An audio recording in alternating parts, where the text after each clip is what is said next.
The Scottish Socialist Party has absolutely no hesitation in giving 100% support to the RMT and the guards on strike. This strike is not about workers' salaries, it's about public safety. It merits the support of every member of the public, whoever uses a train. The government and the employers have thrown out insults that this strike is purely about who presses a button on the train. That's a nonsense. Guards are highly trained, 6 months of specialist training in safety techniques, which covers the safety of passengers and the train on the platform and on the track. It includes disabled passengers, elderly passengers, helping them onto the trains. It includes the guards being on the platform to make sure people that don't get caught in the door. There's been a vast increase, according to the rail authorities, grab and drag incidents, where people try to get into the train or get out of it, get caught in the doorway and are dragged along. There's even been people dragged between the train and the track who have tried to get on late and fallen between the two. That's the kind of everyday incident that the guards are there to prevent by their expertise.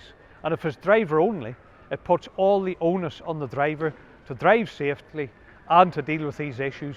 And in fact, contrary to the propaganda of the employers of Bellio, they don't even ensure that there's a ticket examiner on the train.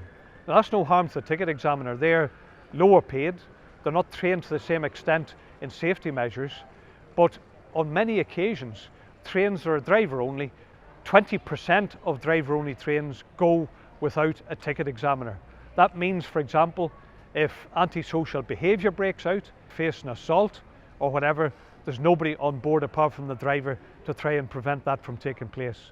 So guards are critically necessary to the safety of the travelling public, and that's why we need guards on our trains. In fact, the Scottish Socialist Party believes that we shouldn't just retain the existing guards, the 600 whose jobs and roles are under threat from the employer and from the government, but also we should add guards onto every train. The Scottish Government issued the franchise for ScotRail in October 2014. They should have taken, in our view, into public ownership. They should have invested in safety and in staff and ensured, for example, that every train on ScotRail has a guard, a fully trained safety critical guard. But instead they handed the franchise to Abellio. Now, the tragic irony is that Abellio is actually owned by the government, but not the Scottish government. It's owned by the Dutch government. And Abellio, therefore, are making profit at the expense of Scottish taxpayers and ScotRail workers, and this attempt to spread driver-only trains is a cost-cutting exercise to boost the profits of Abellio, of the Dutch state-owned railway company. When they say there's no need for a guard on the train, it's rank hypocrisy, because in the case of Holland, the same company that owns Abellio has a guard on every train, and in fact has 2 guards on most trains. So what's good for Holland should be good enough for Scotland.